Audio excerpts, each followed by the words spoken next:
Hey guys! Ayan, so nandito ako ngayon sa Siargao and today is Matcha Day. So mag-explore ako ng iba-ibang matcha today. So good luck naman sa akin. Sana hindi ako mag-palpitate. At nandito na ang ating first stop sa The Matcha Bar. Okay, so along Tourism Road lang tong The Matcha Bar. And tara, pasok na tayo. Let's go! Okay, may tabayan dito. Pwede pa mag-video? Yes. Thank you. Ano po ito, ma? Mga dried fruits po? Yes po. So, may mga dried fruits agad sila dito. Wow. Peach. Oh. Dried veggies. Ito pong sa kabila. Mga nuts. Ito naman, mga nuts. Chia. Ano pong bestseller nyo? Yung tatlong creamy po. At saka sa sweeten. At saka maple syrup, Fuji. At sa unsweeten naman, yung tatlo. Ano po yung ano? Nakita ko po kasi yung agave. Agave sa ngayon po, wala po kami. Wala. So, maple syrup po at saka creamy. creamy matcha. Sige, Oh, isa. oat condensed.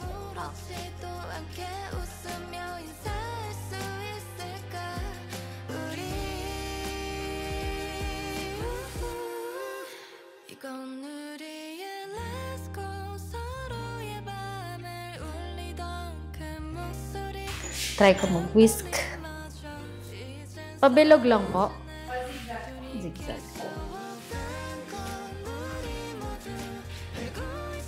Bango.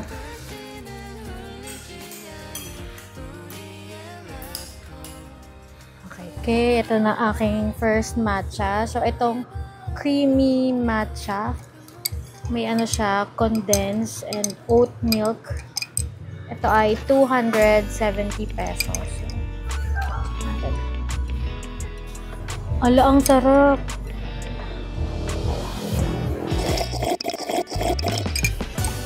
Sarap niya, be. Yung matcha niya hindi sobrang lasang lasa, pero ang sarap ng pagka-matcha niya. Hindi mapait. Tama lang, tamang-tama lang yung pagkatimpla. Mahaba-haba pa tong araw ko. So, hindi ko alam kung makakailang matcha ako. Good luck naman. Pero, sabi nga ni Will Dasovich, everything in moderation except green tea. Pero kasi, green tea yun. Hindi matcha. Green tea naman to. Pero, ang tinutukoy niya doon, yung tsaa lang. Ito, with condensed, may milk. So, good luck talaga. Mag-spike na lang talaga ang sugar ng babae. Ng babaeng ito today. So, may kasama dapat ako ngayon, kaso tulog pa siya. Hindi ko na alam. Pero yun, guys. Join ko lang muna itong aking first matcha of the day. Ang sarap nito. Kung into sweet and creamy ka na matcha, perfecto. Parang ito yung version ng Spanish latte sa menu nila. Pero matcha version. Buti walang tao, sakto. Para sa akin talaga to. Okay, so hindi ako mag-rate ng matcha ngayon kasi medyo mahirap. Saka hindi rin ako super expert sa matcha. So, gawin ko na lang sa dulo ng video na to kung ano yung naging favorite ko na lang or top 1 ko sa mga i-explore ko today.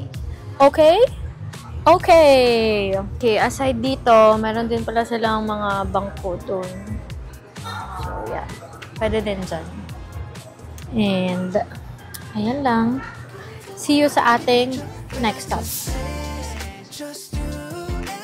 Okay, next stop natin dito sa Bomb Brew. Tama po? Bomb Brew? Si ate nagdo-drawing dito. Ate, say hi. Anong bestseller niyo po dito? We have matchas and the Spanish food for coffee. Ito may strawberry matcha sila. Sige, yun na lang. Pwede na po ba? Strawberry matcha po. One strawberry matcha for Yes. me po. Yes po. Dito lang po ba siya pwede? Pwede pa sa loob? Pwede. Sige po.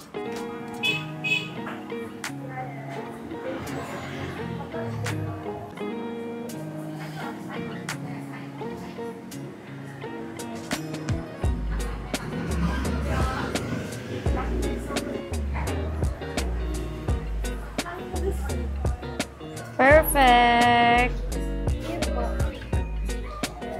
Okay, ito na ang aking strawberry matcha from Bomb Brew. Ayan, so ito ay 250 pesos. Pero Mas pinili ko mag-oat milk. So, may additional siya na 40 pesos. So, 290 siya. Tingnan nyo naman. So pretty. Haluin. Parang first time ko mag-strawberry matcha.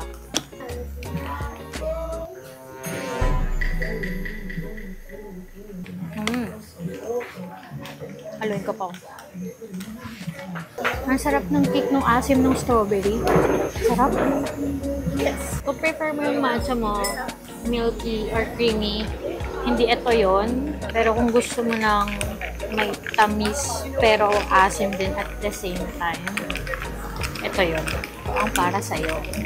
Ang perfect pala nung asim ng strawberry talaga pag hinahalo ko sa matcha. Okay to.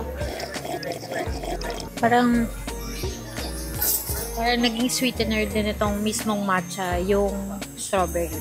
Pero may asim din kasi siya. Pero perfect lang yung combination. Ang sarap. Kanya-kanya naman tayo preference, pero okay talaga siya. I love it! Okay. Let's go.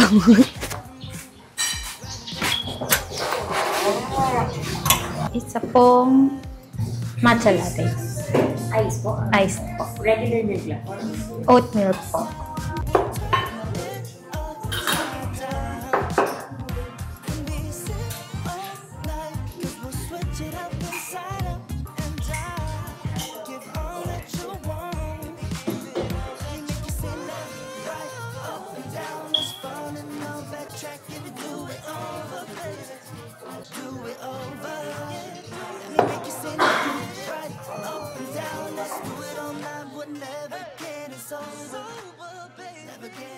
Okay, third matcha of the day, St. Thomas Coffee. Kano to? 220 pesos, tas oat milk again. So, dito sa St. Thomas, katabi lang to nung G-Sport na pickleball court. So, perfect. Matcha plus pickleball. Perfect combination. So far, hindi pa naman ako nagpapalpitate. Siguro kasi nagtutubig ako. Pero may magkukulay green mamaya. Yun ang hihintayin. Alin kaya yun? Ay, tikman ko na to.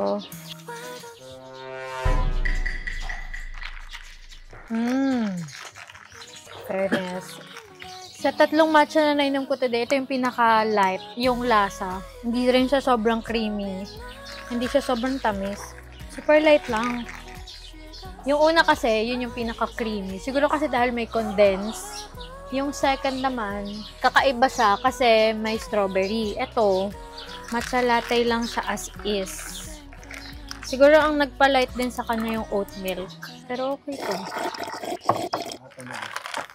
Ano siya? Ang tag doon? Straightforward na matcha latte lang. Na oat. Walang paet. Hindi heavy yung milk. Okay, verdict na ako sa tatlong natikman ko. So, matcha bar, Bomb Brew, and St. Thomas Coffee. So, ang pinaka nagustuhan ko ay Bomb Brew. Yung Bomb Brew yung pinaka nagustuhan ko kasi siguro bago siya for me. Tapos, yung mix ng strawberry, ng milk, and yung matcha, sobrang perfect. And nagustuhan ko yung aftertaste. Kaya, yun ang top 1 ko. For today's matcha day! So, ayan. Gusto ko pa sana mag-try ng madami pa. Kaso, hindi na kaya ng araw ko. Hindi na rin kaya ng tiyan ko. Baka kung ano na mangyari. Try ko bukas. Kung meron pa akong mapupuntahan bukas, idagdag ko na lang. That's it!